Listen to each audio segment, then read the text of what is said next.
Mas voltando, andar de máscara, as pessoas vão andar de máscara, doutor, simplesmente, não, agora é minha vez, por favor, fica à vontade, pode falar suas fake news, fala do exame de Nova York, fala do teste de Nova York de novo. Não me agrida com esse tipo de adjetivação. Não, adjetivação, é inadmissível que você traga esse estudo de novo, você sabe que é mentiroso, Caio, a gente tem um papel como comunicador. Se der o respeito. Não te dou respeito, a gente tem um papel como comunicador, Caio, esse estudo aqui você sabe que ele não comprova nada. Representando clientes. Não, tu é cliente, eu tenho cliente com Covid.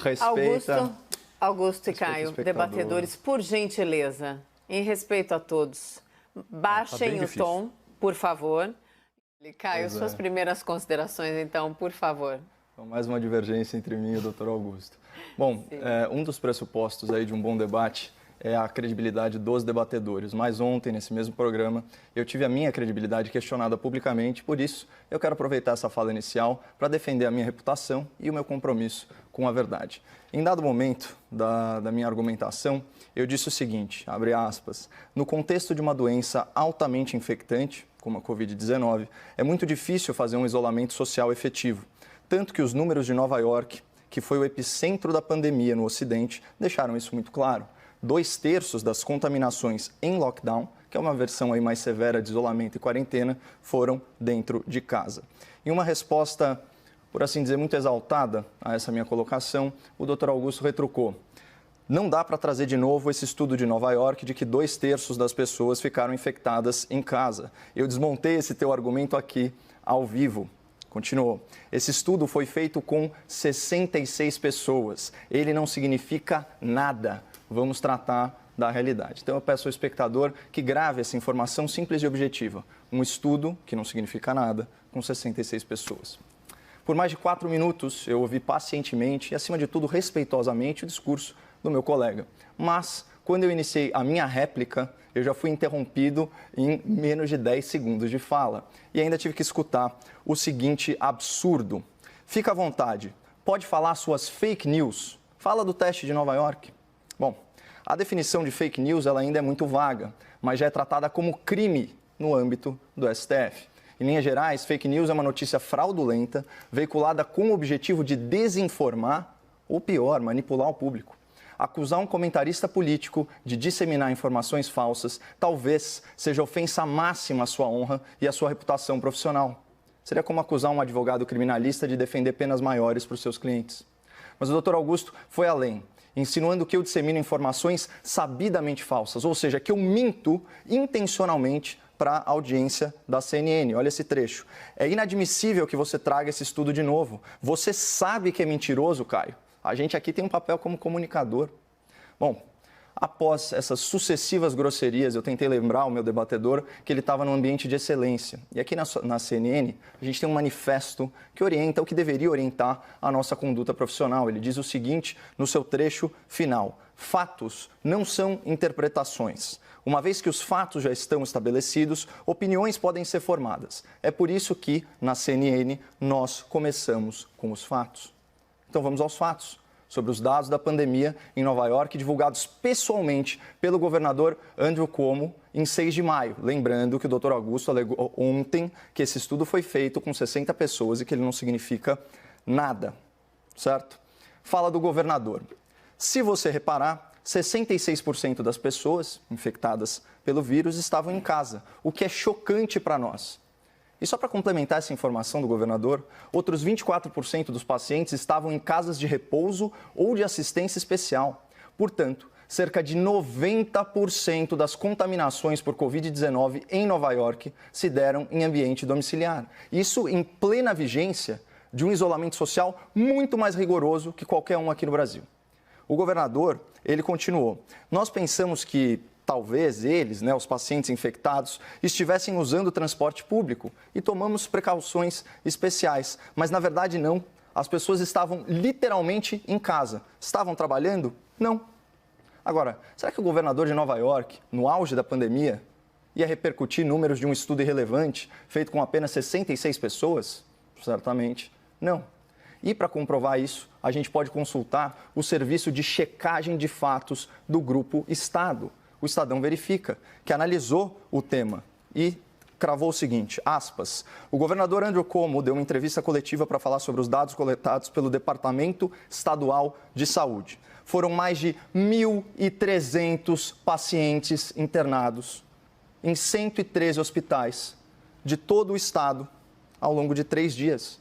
O levantamento desenhou o perfil dos pacientes infectados nesse período. Pessoas com mais de 51 anos, somavam mais de 73% da amostra, e que estavam, adivinha, isoladas em casa. Ou seja, não se trata de um estudo insignificante com 66 pessoas, como afirmou ontem, cheio de certeza, o meu debatedor, mas sim de uma amostragem com validade científica, envolvendo mais de 1.000 pacientes em mais de 100 hospitais no epicentro da pandemia nos Estados Unidos. E aqui uma nota pessoal, percebam o absurdo de ser acusado de veicular fake news com base em uma informação completamente falsa. Fora que vários trabalhos científicos aí ao redor do mundo têm comprovado que é óbvio, pessoal, é principalmente em ambientes fechados que se dá a transmissão do vírus. Então, eu recomendo uma matéria publicada no The New York Times, intitulada How Safe Are Outdoor Gatherings? Ou Quão seguras são reuniões ao ar livre? Esse artigo ele traz um compilado de estudos que corroboram os dados coletados pelo Departamento de Saúde nova-iorquino. Só para vocês terem uma ideia, o estudo japonês, que se debruçou aí sobre 100 casos de infecção por Covid-19, estabeleceu que a chance de contrair o vírus na rua é 20 vezes menor. Uma outra pesquisa, dessa vez chinesa, mostrou que em 7.000 pacientes analisados, houve apenas uma contaminação ao ar livre. Uma epidemiologista de Harvard, professora Julia Marcus, chegou a afirmar, aspas, o ar livre é o que vai nos salvar. Esses são os dados atuais sobre a transmissão do novo coronavírus. Agora, a interpretação desses dados e as conclusões que a gente extrai deles, isso varia de pessoa para pessoa, de governo para governo, e isso faz parte do debate. Nova York, por exemplo, divulgou esses números, reforçando o fique em casa. Eu vejo esses números de outra forma. Eu me sinto muito mais seguro para defender a flexibilização da quarentena e a adoção do isolamento social focado em grupos de risco. E eu me pergunto, onde está a fake news aqui? Cadê a notícia falsa que eu supostamente divulguei? Então, como espectador da CNN, eu reitero o meu compromisso com a busca pela verdade e eu tenho humildade intelectual para saber que esse é um esforço diário e que eu posso, não só posso, eu posso e vou errar. E se eu me equivocar de forma relevante sobre fatos, vocês podem contar aí com a minha retratação, como inclusive eu já fiz em outras ocasiões. Então, muito obrigado aí pelo espaço e feitos os devidos e necessários esclarecimentos, vamos voltar ao debate, que o tema é interessantíssimo. Podemos voltar ao assunto de hoje, por gentileza? Vamos lá ao debate, então? Eu acho que não. Eu gostaria de tratar, por exemplo, se Beatles é melhor que Rolling Stones. Se a gente tem essa liberdade aqui de simplesmente trazer o tema que bem entende, eu quero melhor, tratar. doutor. Eu estou agora falando. Eu quero tratar sobre que banda é melhor. Eu acho esse tema, inclusive, bastante interessante. Ou a gente poderia tratar se pizza deve ser comida com ou sem ketchup. Sim, Augusto e Caio, por gentileza. Eu vou continuar. Eu vou responder. E com relação ao termo fake news, Caio, você tem toda a razão. Ele foi usado de forma equivocada por mim. O que você faz é falácia argumentativa, não é fake news. São duas coisas diferentes, então aqui eu deixo também registrado que o termo fake news, por mim dito em relação ao meu debatedor, ele foi usado de forma inapropriada. Vamos então para os argumentos finais. Caio, você começa? Começo. Bom, só reiterando a minha fala, acho que o doutor vai concordar comigo, ofensas pessoais, elas são inadmissíveis num ambiente de excelência, especialmente alegações de práticas que configuram ilícitos. Em conversa com a vice-presidência da CNN, que atestou que eu estava coberto de razão, como foi reiterado aqui pelo próprio doutor Augusto ao reconhecer que eu não divulgo fake news, me foi informado que, por uma questão editorial, a empresa não poderia fazer uma nota e interferir no conteúdo do debate, por isso eu usei a minha cláusula de liberdade de expressão para vir aqui e defender a minha reputação.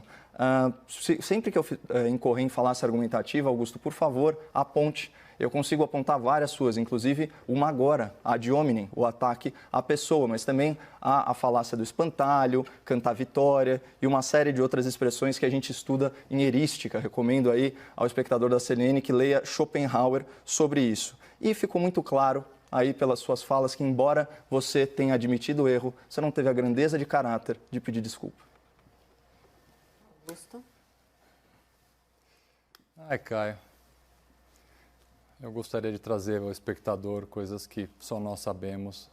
mas realmente eu não vou cometer essa deslealdade com você. Nem eu.